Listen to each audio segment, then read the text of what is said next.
Okay, so here we have Daniel chapter 2. It's actually the chiastic structure that you find. Okay, you have the head of gold here, and you have the pattern A prime. All right. Do you see my cursor? The red thing that's running around. Yes, sir. All right, good. Yes. So you have this is actually a chiastic structure. A chiastic Yes, sir. structure that it's an X. All right, it's crossing. So you have here Yes, A. sir. Thank you. And then you have also the B and B prime. So um, if I would um, illustrate it further, it would look like this. The chiastic structure would look like this. It's an X, okay? Um, and sometimes the middle is actually an, the apex. So here, A prime, and God's kingdom is actually letter C. I would say that it's letter C, the apex of this chiastic.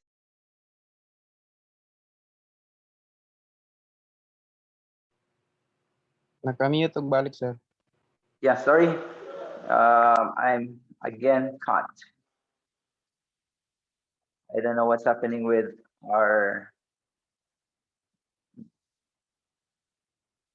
with our connection. Okay, anyway,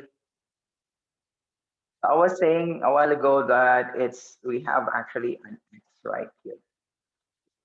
Let me share my screen again so that we can see what I'm actually talking about. Mhm. So bear with me if my screen is sometimes um, cutting. So you have your X. Oh, sorry, it should not be. I need to use the drawing here, drawing. So X, it's actually like this. All right. So it's an X. So as I've said, A prime, B prime, and the stone is God's kingdom. That's actually letter C there. So A and A prime, if you notice here, head of gold and Babylon, you have legs and feet, iron and clay, and Rome here. The head of gold is a persecuting power, all right? And then legs and feet are also persecuting power. But if you go to B and B prime, uh, breast of arms, breast and arms and silver, that's actually silver, which represents the kingdom of Medo-Persia. The abdomen and the thighs is brass, which represents the kingdom of Greece. Both are actually freeing power. All right, have you noticed that? Both are actually freeing power. So that's what you find here in the chiastic structure. So you have to take note that in the book of Daniel, you'll find out that there are so many chiastic structure that you can find, right? And it's actually nice to take note that this chiastic structure is also found firstly in Daniel chapter 2. Okay, just to illustrate also again the uh, the ascension and descension of the metals in Daniel chapter 2. I'm going to share with you again my screen this morning. So you have here one, okay, you have Babylon, gold, Medo Persia, silver, Greece, bronze, Rome, iron. And you will notice that the value of the stone is going down. However, the strength of the stones is actually uh, going up. You see, it's becoming stronger and stronger. However, you will notice that towards the end, where you have the iron and clay, you have God's kingdom. It's of lesser value. compared to gold, silver, bronze, and iron. It's actually a stone here. God's kingdom represents the stone. However, in spite of the uh, little value of the stone, when it's used by God, it becomes the most valuable thing. So you have that here in Daniel chapter 2. Okay, so today I am going to share with you Daniel chapter 7. And I'd like to invite all of you to open your Bibles to Daniel chapter 7. Okay, so so most interpreters, it says there, acknowledge the parallelism between 7 and Daniel chapter 2. So I've told you that Daniel chapter 2 is repeated in Daniel chapter 7. So there are some reasons why there is a repetition to what had been mentioned in Daniel chapter 2. Number one, we have to remember that to repeat important matters is a good principle of teaching. And I think our teachers who are actually here would agree with me that repetition is a very important way of learning. Although it may be boring to repeat many things in the class, and sometimes we get tired of repeating things, but you see, repetition is a biblical way of teaching. See, it's repetition is always there, and you have to take note that the repetition, all right, repetition is not only found in Daniel, in the book of Daniel, but if you read the the entire Bible, there are so many times that a certain principle is repeated in the Pentateuch. Sometimes it's actually repeated in the writings, in the prophets, and you see when you go to the New Testament, you see again repetitions, even in the teachings of Jesus. He repeated so many Old Testament principles, but he gave different meanings to it. The same principle, but different applications, or he expounded something in his teachings, those things that he had taken from the Old Testament. The same thing is seen in this in Daniel chapter 2 and Daniel chapter 7. Now, what's the difference between Daniel chapter 2 and Daniel chapter 7? We see in Daniel chapter 2 a general survey of the future from Nebuchadnezzar's days until the second advent or the second coming of Jesus Christ. However, in Daniel chapter 7, you will see an enlargement. So it's actually repetition and enlargement. So what is enlarged there in Daniel chapter 7? You see in between, all right, the fourth empire and the second advent, there is an enlargement in that period. All right. Remember the fourth empire in Daniel chapter 2? The empire in Daniel chapter 2 is the iron, which is actually Rome, and then the iron and clay, which which is which are actually referring to the 10 divided kingdoms of Europe. And then you have the second coming represented by the stone. But in between the 10 divided kingdoms of Europe and the second coming of Jesus Christ, there is an expounding of Daniel 7. So Daniel 7 tells us something more about what happens in between the divided kingdoms of Europe and the second coming of Jesus Christ. And we have to take note that we are actually living in the time where the 10 divided kingdoms are actually the one reigning the whole world. However, now it's actually nice to know that God tells us something to expect in between the second coming of Jesus Christ and the fourth empire, right? So that we will know what is going to happen in the future. Okay, the next one here is that in Daniel chapter 2, sorry, it portrays the worldly empires from a political and military viewpoint.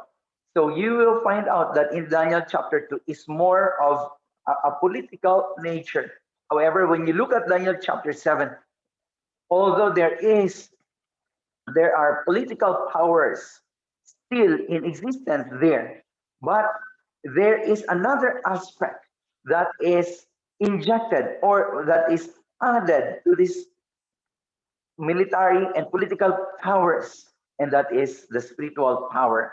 And this spiritual power would eventually reign in the world, you see. And we will learn more about that as we go along in Daniel chapter 7. Another thing that we have to take note here is that Daniel 7 indicates that between the fourth empire and the second advent, symbolized by the falling stone, a religio political power will grow from small beginnings to world dominion and persecution of the saints of God. It's actually a nice thing to take note here. We wonder who is now the superpower today. Sometimes we think, is it political or is it religious? But the Bible actually tells us in Daniel chapter 7 that this kingdom that would reign supreme before the second advent is not just a political power, but is also a religious power. So, in a sense, this power is both religious and political. Okay, now, right? So, okay, now we are going to interpret what are those four great beasts that came up from the sea. Now, and Daniel actually saw in his dream that these beasts were of different nature. Daniel chapter 7. We notice also that in Daniel chapter 2, you have the pagan king receiving the dream. Why? Because it is more of a, the dream was more of a political power in a sense. Powers that would eventually reign supreme in the world. And of course, it was given to King Nebuchadnezzar because he is the main character involved in the vision in Daniel chapter 2. In Daniel chapter 7, it's no longer a pagan king, but it's actually Daniel who received the vision. And he saw four great beasts in a vision. Now, just to show you a comparison, here you have the, okay, you have here the, let me share my, I mean, just to, okay, anyway, so you have actually the, yes, so you have the statue here, which Nebuchadnezzar had seen. But if you go to Daniel 7, it actually looks very, very similar, right? So here you have these four great beasts coming out from the sea. And we're going to interpret what is the meaning of this beast. And yes, so let's go now to the interpretation of the beasts. Okay, right? In Bible prophecy, the sea refers to people. If you read Revelation chapter 17, verse 15, sea represents people. Then you have the wind represents war, Jeremiah 49, 36, and 37. The beast refers to kingdom, Daniel 7, verse 17. So you see here that Daniel himself actually was given the interpretation of this dream. Okay, let's move to the interpretation of this. All right. So what did Daniel see in the vision? First, he saw a lion. It's not a lion, but it's actually like a lion. Well, it's like, no? In other words, when you use the word like, it's not the real lion. It's just, it looks like, all right? Why does it look like? Because it has eagle's wings, all right? So a lion does not have wings. Am I correct? Yes. Lions do not have wings. However, you will notice that these wings were plucked off and it was lifted up from the earth. And then what happens? It made to stand on 2 feet like a man, and a man's heart was given to it. Okay, so you have now here the explanation. Okay, a lion is actually looks like what do you call that? It's colored gold. All right, and you will notice that the first animal mentioned there is no other else than I mean the head is actually made of gold. So you will notice that gold and the lion are basically one and the same thing. And it's, yes, gold is very important during the time of King Nebuchadnezzar. Right. So Daniel saw a vision. The animal is actually uh, a lion, which is more appropriate for the king of Babylon. Now, you will notice that history would actually tell us that when you go to the old uh, Babylon, I mean the Neo-Babylonian Empire, there are so many lions found in the walls, especially in the processional way to the Ishtar Gate. You know, Ishtar Gate uh, is one of the famous gates in Babylon. So before you enter into the city of Babylon, there are so many lions going towards Ishtar Gate.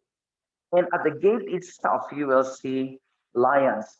They also appear in the outer wall of the throne room in Babylon. So wherever you go into the city of Babylon, you will find lions, and a large lion statue has been found in the courtyard of Nebuchadnezzar's palace. So even where the office of the king was, you see there's also a large lion. Now, you will notice also in the vision there, it tells us that the wings were plucked off. What does that mean? Again, wings would mean speed, all right? Wings means speed. So what happened here? Remember King Nebuchadnezzar, he had conquered so much of the world during those times when he was the general. And at the same time, when he acceded to the throne, he had completed his immense program and conquest and constructions very fast. However, when he died, his successors were content of what he had done.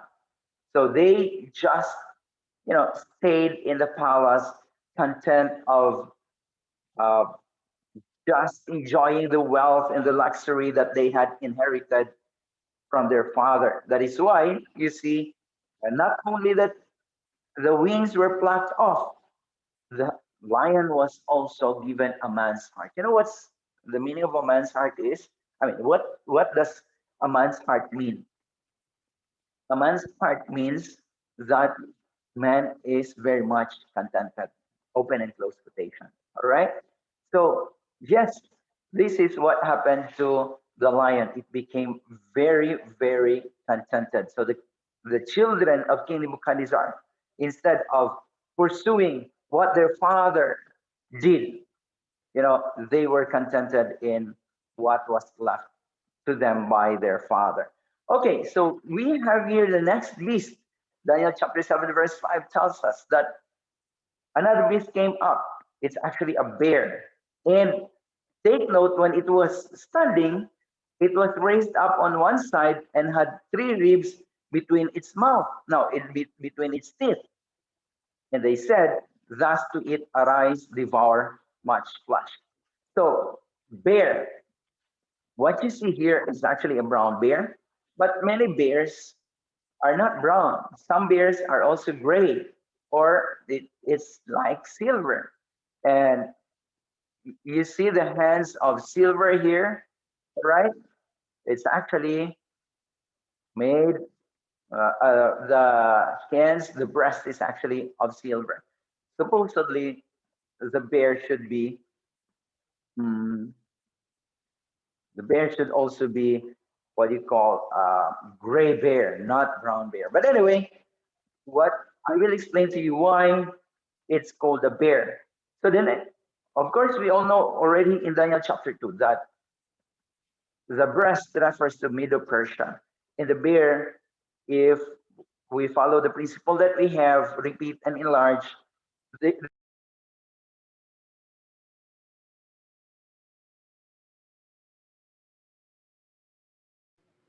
Na-mute ka, sir. thank you for that.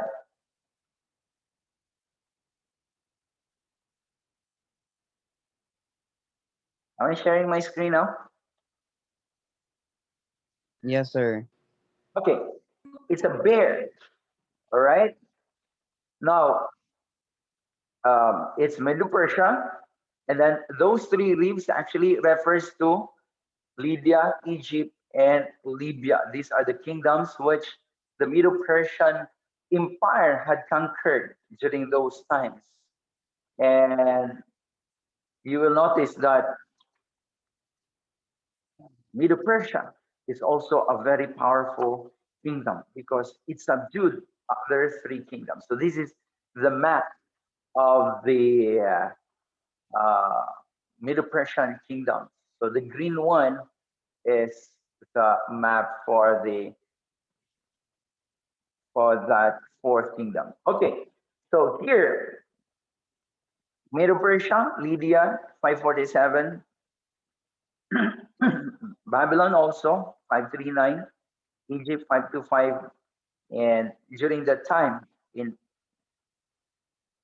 Cyrus the Great, all right, together with Cambyses, they had conquered all these other kingdoms that were actually mentioned.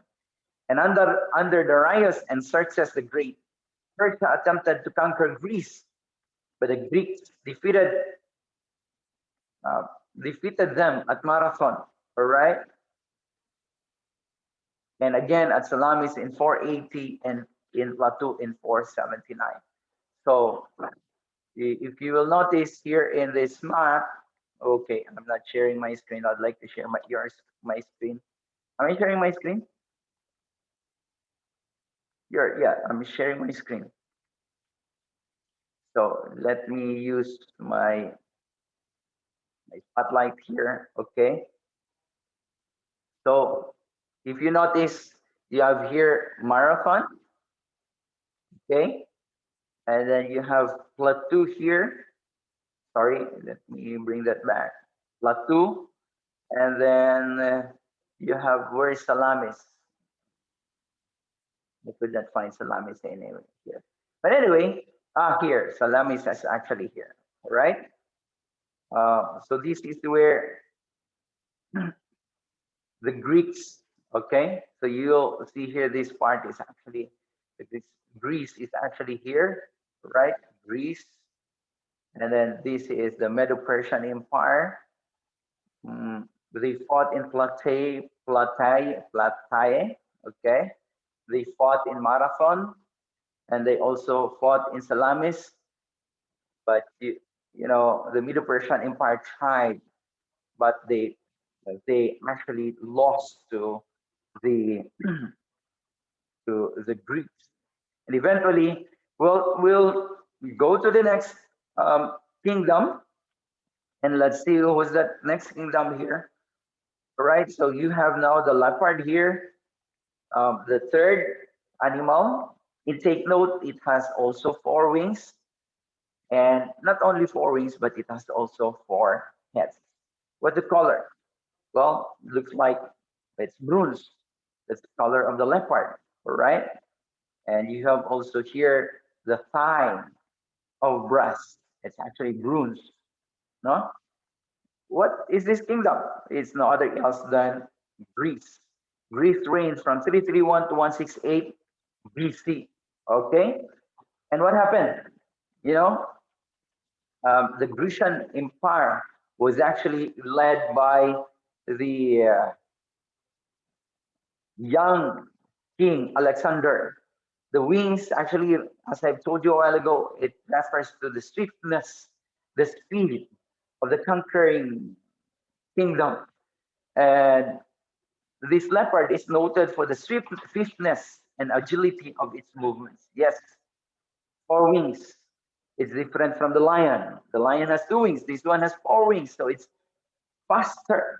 All right, and this is the character of Alexander the Great, who set out in 334 BC with 35,000 men, and in 10 years' time, he had established the greatest empire the world had known up to that time.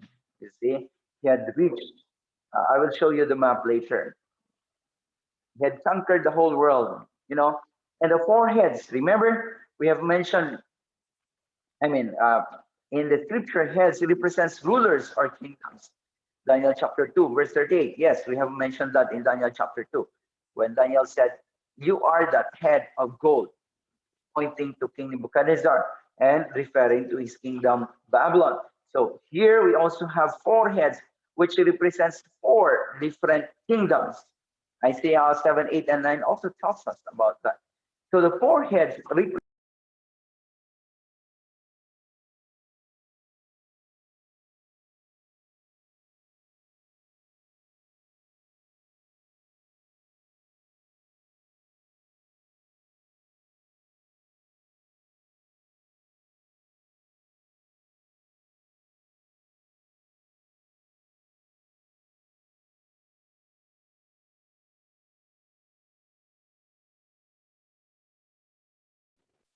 Na-mute, sir.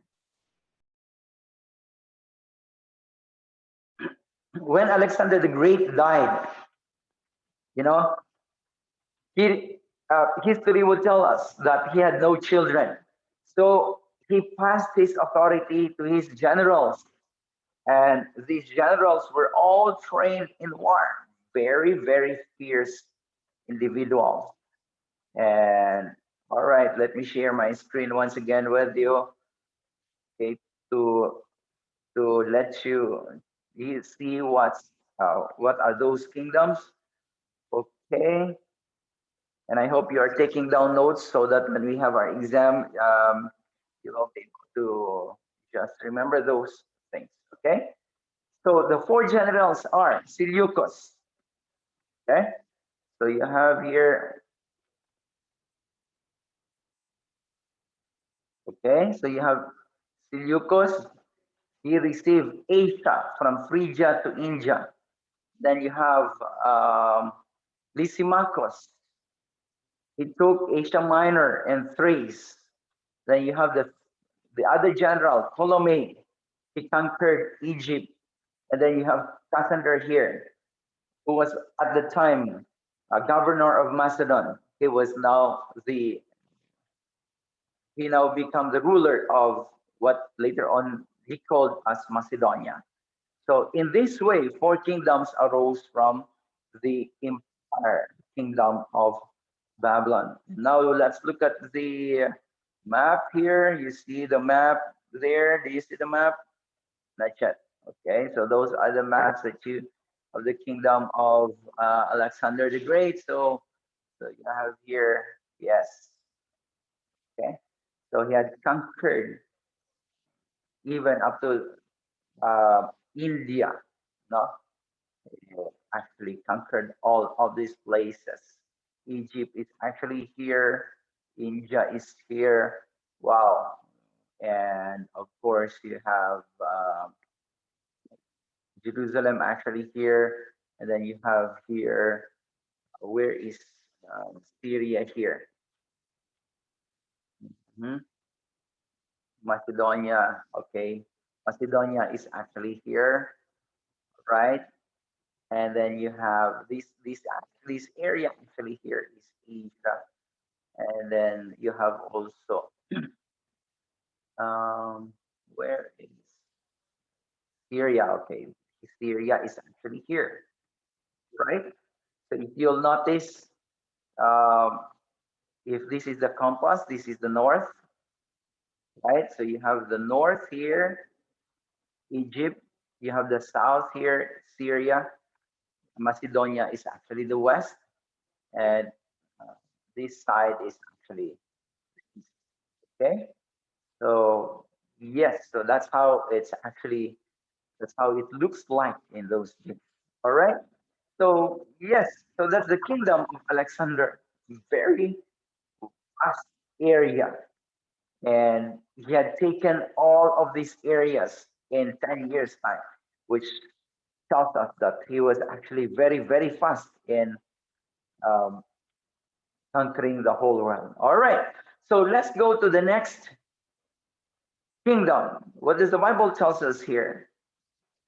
Okay, the Bible tells us after this, Daniel saw a fourth beast. What kind of beast is this? Dreadful and terrible and exceedingly strong. Okay, it had huge iron teeth. So the teeth here is iron, and it broke into pieces. Everything that he steps on, he tramples. And also, not only that, he has 10 horns. Of course, you have only 7 horns here. Three horns were plucked out. There was supposed to be other 3 horns right here. Okay, so 1, 2, 3, 4, 5, 6, 7, 8, 9, 10. But when these 3 horns were plucked out, one small horn actually came out. Okay, so this is the fourth kingdom. What do you think is the fourth kingdom? Remember in Daniel chapter 2? Okay, it tells us that it was different from all the beasts that were before it. Yes, because we have mentioned that it has 10 horns. What do you think is this kingdom? It's actually the same with what?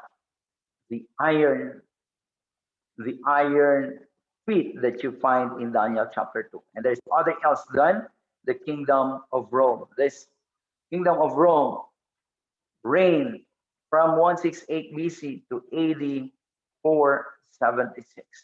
Rome is actually a very powerful kingdom during those times. Okay, so what happened here? The fourth beast, you see, the fourth kingdom was different from all the others because it has iron teeth. Teeth, iron is actually very strong, so it can trample anything that passes by its kingdom. But we are more interested of the 10 horns here. Of course, we have the 10 horns here, and then also we see the 10 toes here, which represents the 10 divided kingdoms of Europe. Well, 10 horns in the prophecy does not treat uh, independently. The 10 horns is not independent, okay, of the beast. So these 10 horns, all right, take note. These 10 horns, the 3 horns that were plucked out, belong to the beast. In other words, they actually belong to the Roman Empire. So that the other horn that came out still belongs to the Roman Empire. Okay, so yes, we all know the 10 divided kingdoms of Europe already. And let me see if I can share it with you. Yes, we see here the 10 horns here, and also the 10 toes there. All right. So, all right, the 10 horns are 10 kings who shall arise from this kingdom. What are those 10 kingdoms? Yes, these are the 10 kingdoms from AD 476 to the second coming of Jesus Christ. This is where the parallels of Daniel chapter 2 and Daniel chapter 7 actually ends, because there is another kingdom. But let me just repeat what we had mentioned last time. The 10 barbarian tribes, you have Alemanni, the Germans, the Burgundians, okay, Swiss, you have Franks, French, Lombards, you have the Italians, Saxons, you have English, Sueve, you have Portuguese, Visigoths, the Spanish, and then the 3 kingdoms that were plucked out were the Heruli, the Vandals, and the Ostrogoths, which are now actually extinct. So you look at this. This is the map of Europe. All right, so every Visigoths, you have the Burgundians here, Heruli, Ostrogoths, Alemanni, Franks, Anglo-Saxons. This is where the 10 divided kingdoms actually fell. All right, so Roman Empire looks like this. And remember that Jesus Christ lived during the Roman period. He was born during the Roman period, but not during the 10 divided kingdoms of Europe. This is another picture of the map of Europe. Well, which is this map is actually modern. Now, all right, so before we go on, okay. So Daniel said, I was considering the horns, and there was another horn, a little one, coming up among them, before whom three of the first horns were plucked out by the roots. So take note that the 10 horns, there were actually 10 horns, but three of those 10 horns were plucked out, and another horn was actually came out of those three horns. And there, verse 8, in this horn were eyes like the eyes of a man, and a mouth speaking pompous words. Okay, he shall be different from the first ones and shall subdue three kings. This is actually a picture of the Roman Empire. Okay.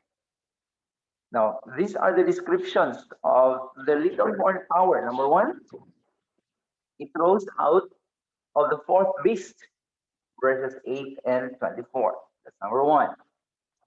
Number two, it appeared after 10 other horns, verse 24. It was little when first seen, but became greater than its fellows, found in verses 8 and in verse 20. It has actually, it was to put down three kings so that it arose. Three of the first horns were plucked up by the roots, verses 8 and 24. It had eyes like the eyes of a man and a mouth speaking great things.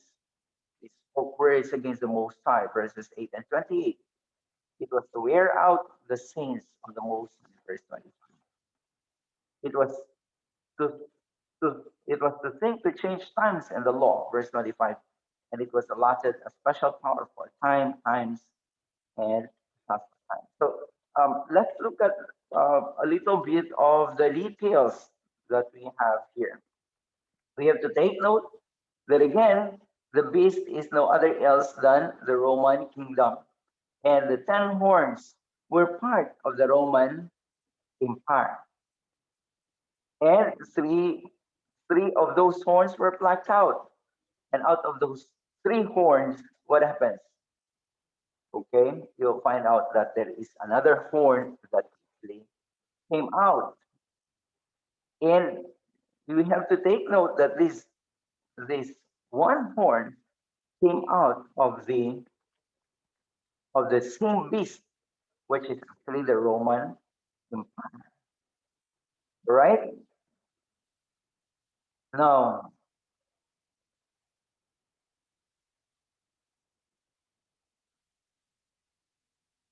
there are so many details that I could not share with you this morning because it's just very long.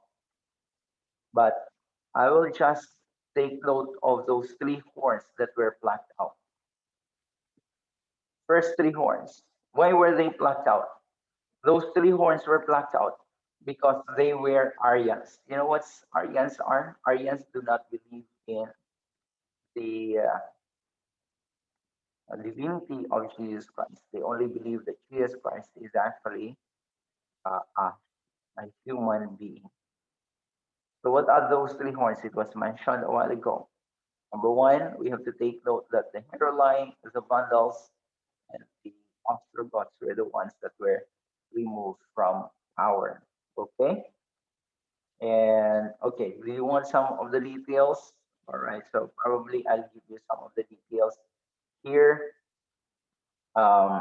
In 496, Clovis, the chieftain of the Franks, who married a Catholic wife, converted to Catholicism. Right? And what happens? The Catholics rallied around him as the only Catholic prince in the West and assisted him in conquering the Aryan princess. Okay, so this Clovis was the one who actually fought against the Aryans.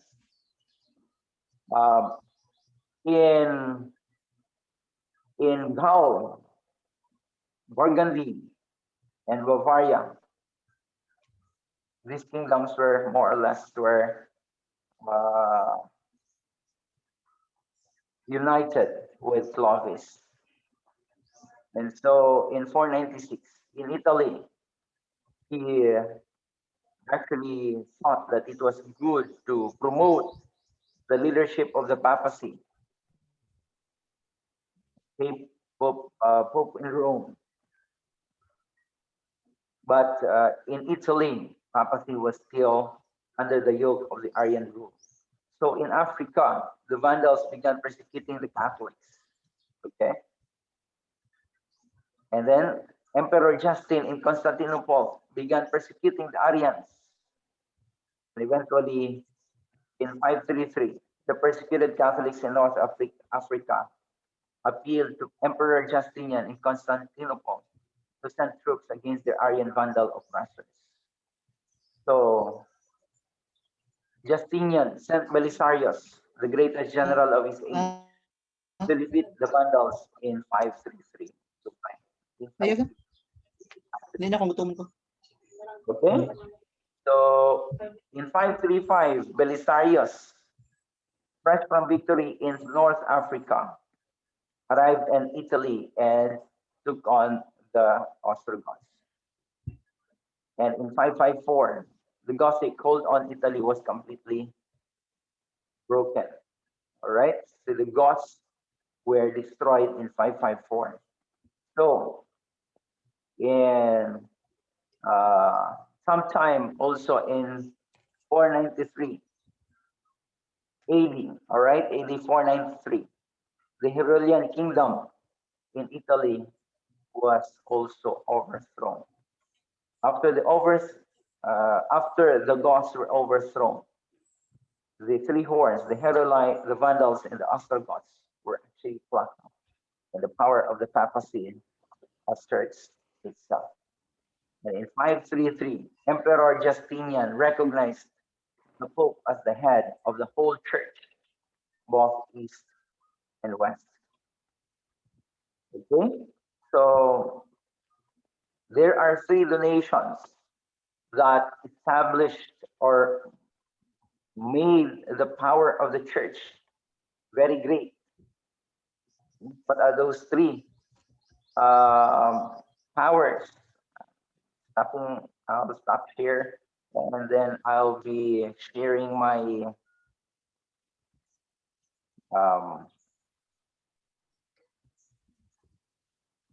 I'll be sharing the whiteboard because I am going to share with you some things here, right?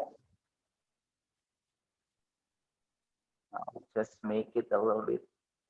We're going to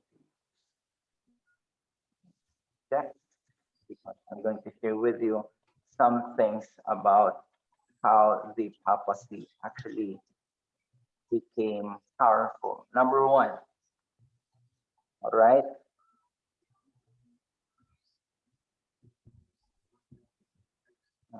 Events.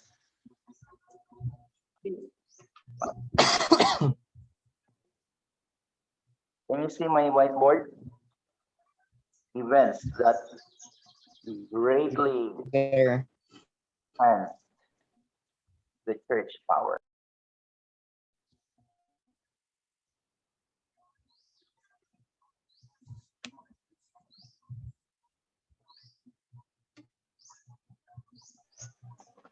So, for that,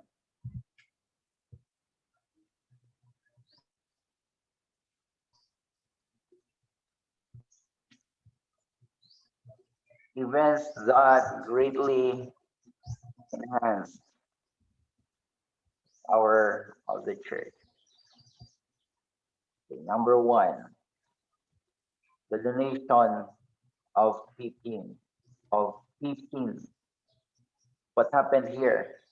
the donation of Pippin in AD 756. Pippin, who is the king of the Franks, responded to an appeal from the Pope. He went to war against the Lombards and presented the Pope with their territory. So Pippin actually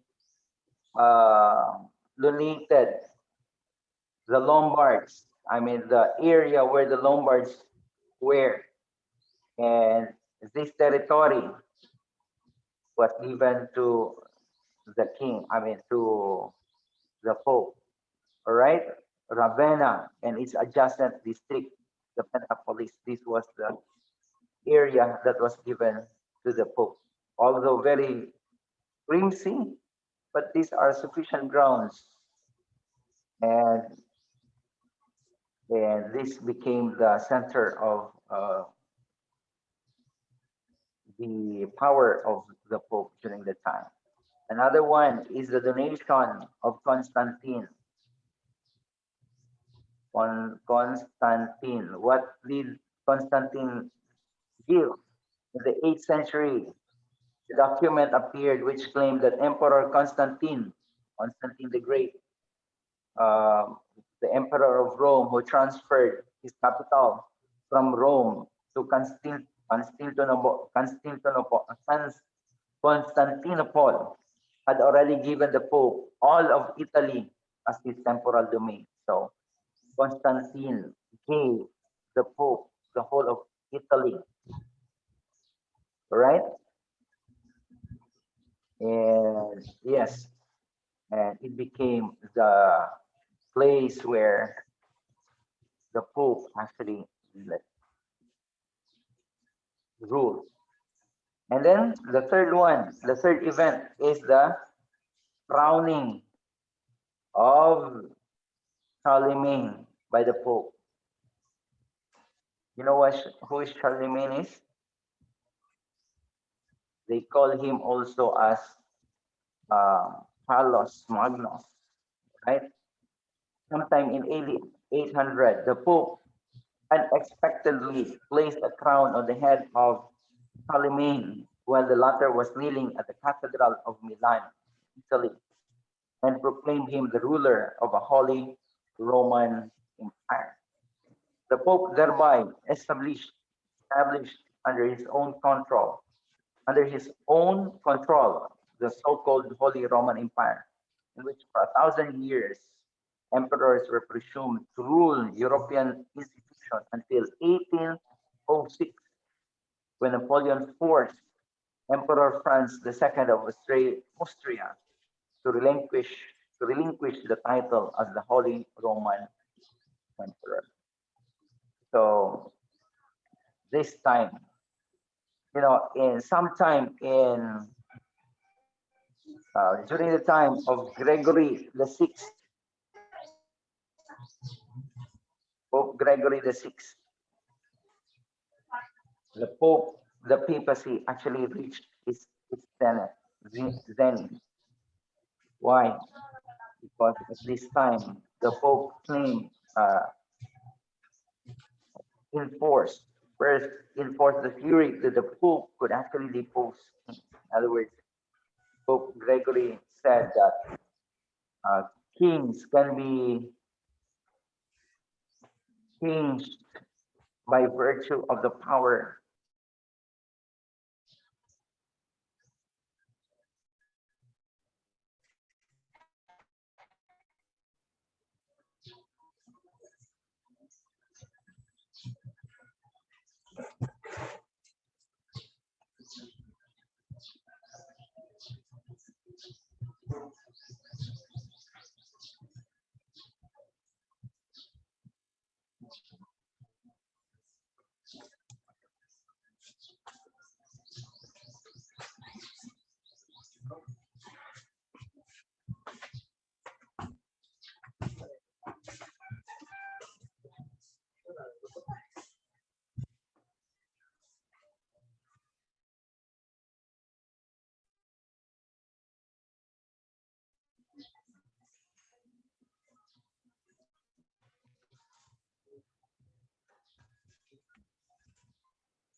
Sir, nakamute ka.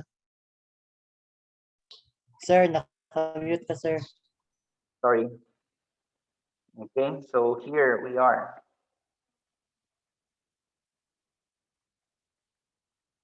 Okay. Where's my? All right. In the monumental history of Christianity, tells us that out of the ruins of the Roman Empire, there gradually arose a new order of states whose central point was the papal see. Okay, this is not an Adventist history book. It's actually a non-Adventist history book. And it says, therefore, inevitably resulted a position not only new, but very different from the former. Why? Because this rulership is not only political, it's also very religious. He shall speak pompous words against the Most High. He shall persecute the saints of the Most High and shall intend to change times and laws. The saints shall be given into his hand for a time and times and half a time. One thing he did is to change the times of the law. The question is, what are the times of the law?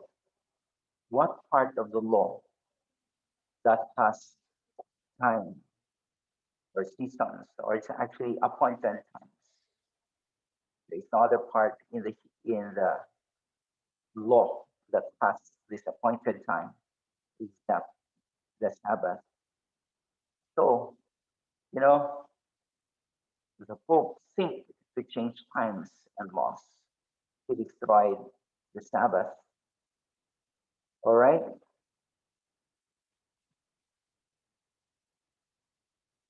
Ancient church, pages 6 and 7. In the eternal between the days of the apostles and the conversion of Constantine, rites and ceremonies of which neither Paul nor Peter ever heard, crept silently into use and then claimed the rank of divine institutions.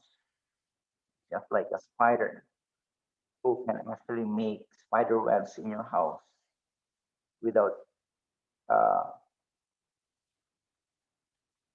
without saying a word, but eventually has already crept into the church, into your house. This is how they think to change times and laws.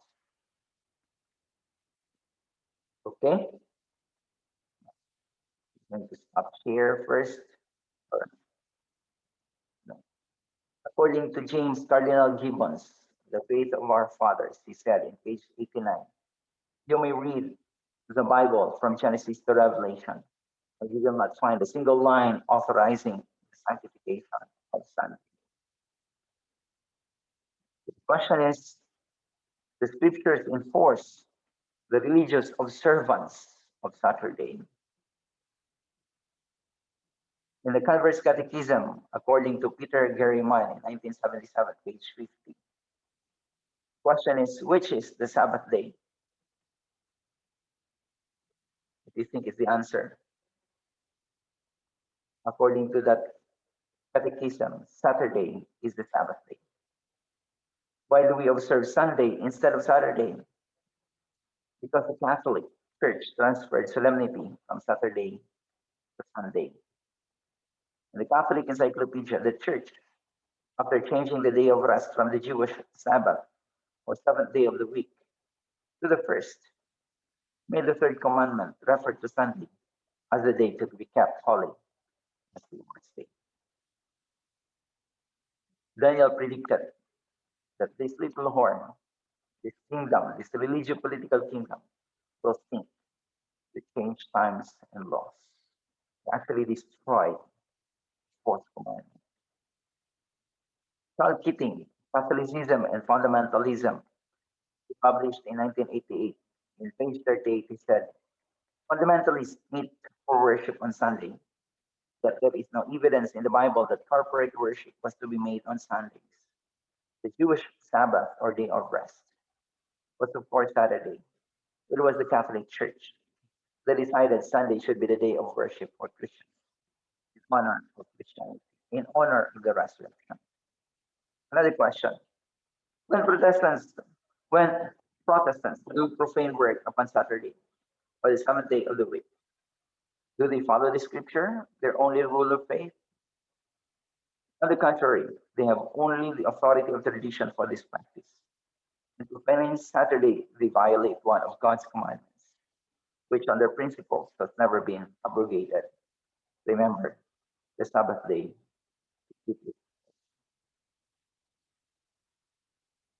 The Bible actually tells us that he would think to change times and the laws.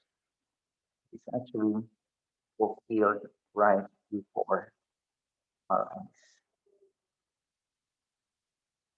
How long would it rain?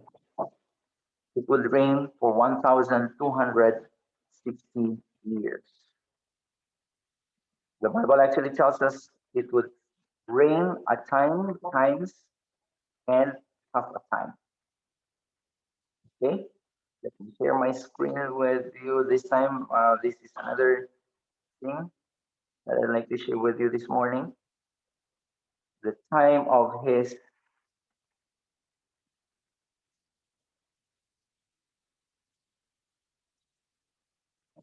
for one, he would reign for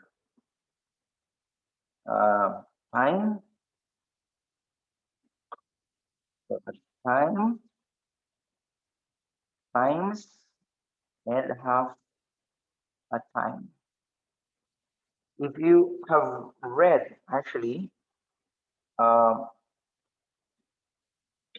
story where King Nebuchadnezzar dreamt of a tree, a time means it is equivalent to 1 year, and times would be equivalent to 2 years, and half a time would be 1/2 years, or also 6 months.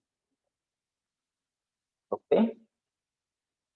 Now, in prophetic interpretation, okay, so this is equal to how much? This is equal to 3.5 years. All right, so 3.5 years. So in prophetic interpretation, all right, a year, I mean a day is equal to a year. All right. So how long would be 1 year? 1 year would be equal to 360 days. 360 days will be equivalent to 700. I mean, 2 years would be equivalent to 720 days. 360 divided by 2. How long would that be? Can you help me with the mathematics, please? 180. 180 days. Sure. So 3.5 years is how much?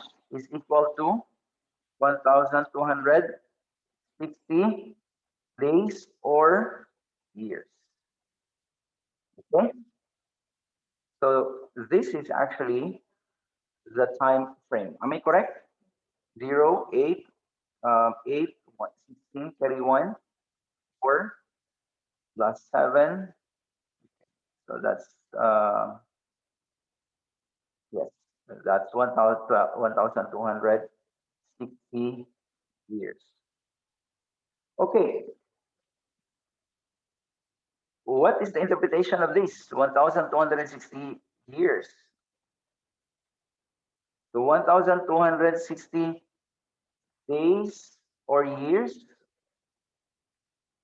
when did it begin? There are actually two ways how to interpret it. All right, it can be 533 to 1793. Okay, 1793. Okay, let's put that there as AD. AD be 533 to 1793. Or the other one would be AD 538 to 1798. What's the significance of these dates? Number one, in 533, Emperor Justinian, who resided in Constantinople, recognized the Bishop of Rome rather than the Patriarch of Constantinople, who perhaps was too near to him for comfort, as head of all the churches, both west and east. Okay, so Emperor Justinian pronounced that the Bishop of Rome would be now the head of the what? The head of all the churches, both west and east. How about in 1793? That in November 9, the French Revolution abolished Christianity and replaced it with the worship of reason. All right. So 1793 was the birth of the age of reason. How about in 538? In 538, General Belisarius delivered Rome from the siege of the Ostrogoths, who were Arian Christians. I have mentioned that a while ago. In 538, the Goths were actually delivered by, the Goths were defeated by Belisarius, who were persecuting the Christians in Italy. Okay, and then during that time, also, Emperor Justinian made the formal appointment of the Bishop of Rome as the head of all the holy churches. All right, and of course, I have mentioned to you that in 533, he proclaimed that the Bishop of Rome would now be the head of all churches, both east and west. But it was only in AD 538 that this appointment became, in practical terms, effective. All right. How about what happened in 1798? In 1798, on February 10, Napoleon's general named Berthier entered Rome and took Pius VI prisoner. Right? Where was he brought? He was actually brought in Valence, France, in sometime in July, the same year, 1798. The papacy, the Pope of Rome actually died in exile. Though the papacy continued during that time, its power was shorn. It was never since wielded the same kind or measure of power that it did in former days. The power of Rome came on him. However, we have to take note that according to Revelation chapter 13, although the power of papacy was broken, Revelation tells us that it would be able to recover. So sometime in February 11, 1929, a treaty was signed in the Lateran Palace between the Holy See and the Kingdom of Italy. This is what they call the Lateran Treaty, as it is known in history. Was ratified on June 8 of the same year. It assured the Holy See that the Pope would receive. Okay, very important date. February 11, 1929. This is the Lateran Treaty.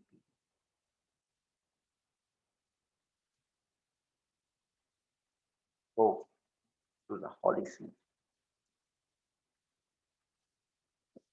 However, yes, that power came, this little horn came into power for these long years, right? And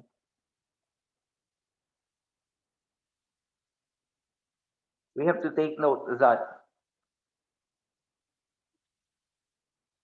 in this story in the book of Daniel, however, it tells us that his power will not last long. I will stop share now. Let's go back to Daniel chapter 7. You will notice that in verses 9 to 12, the dominion of this little horn is actually cut short. And we're going to talk about it when we come back next meeting time.